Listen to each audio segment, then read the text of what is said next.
Salam, hər vaxtınız xeyir. Bu gün biz Afrikaya məxsus olan əsas coğrafi obyektləri xəritədə göstərəcəyik. Afrikanın şimal ucqar nöqtəsi Pensekka burnu, cənub ucqar nöqtəsi İynə burnu, şərq ucqar nöqtəsi Rəsxafın burnu və qərb ucqar nöqtəsi Almadi burnu hesab olunur.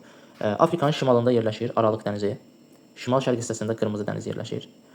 Bunlar Afrikanın sahillərində olan əsas dənizlərdir. Afrikanı Avropadan ayırır Cəbəlli Tariq boğazı, Afrikanı Asiyadan ayırır isə Bab-əl-Məndəb boğazı. Bab-əl-Məndəb boğazının cənubunda da Ədən körfəzi yerləşir. Həmçinin Afrikanın ən böyük adası hesab olunur Madaqaskar adası. Madaqaskar adasını Afrikadan ayırır. Burada ən uzun boğaz Mozambik boğazı.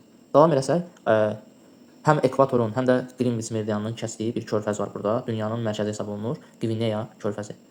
Davam eləsək, əgər burada da biz İspaniyaya məxsus olan Kanar adalarını görəcəyik. Kanar adalarında Tayde vulkanı da yerləşir. Afrikanın şimal hissəsində Cavan dağlardan Atlas dağları yerləşir. Ən hündür zirvəsi 4165 metr hündürlüyə malik olan Tutkal zirvəsidir.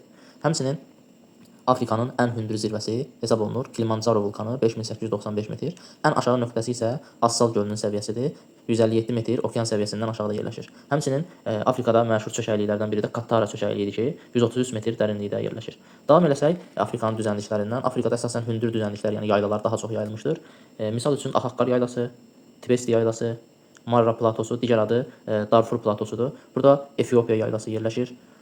Davam eləsək, Şərqi Afrika yaylası Afrikada məşhur yaylalar sırasındadır. Afrikanı həm şimal tropik xətti, həm də cənub tropik xətti kəsir və il boyu günəş burada zenitdə olduğu üçün bura çox isti olur və burada çoxlu səhralar yaranmışdır. Dünyanın ən böyük qumlu səhrası, məhz Böyük səhra və ya Saxara səhrası da Afrikada yerləşir. Burada həmçinin Liviya səhrası, Nubiya səhrası, cənubda dünyanın ən qədim səhrası olan Namib səhrası yerləşir. Həmçinin bu ərazidə Kalahari səhrası yerləşir ki, Kalahari səhrası qum qatının hündürlüyünə görə dünyada birincidir. Hardasa qum qatının hündürlüyü 60 metr hündürlüyə malikdir. Dağlardan həmçinin Atlas dağları ilə yanaşı Adamava dağlarını da misal göstərə bilərik. Cənubda qədim dağlardan Əjdaha dağları, Kap dağları da Afrikaya məxsus olan dağlara aiddir. Afrikada məşhur çaylardan biz Nil çayını misal göstərə bilərik. Kongo çayı. Kongo çayı ekvatoru 2 dəfə kəsən çay hesab olunur. Niger çayı, Senegal çayı. Davam eləsək, cənub hissələrdə Zambezi çayı. Zambezi çayı üzərində Victoria şəlaləsi yerləşir.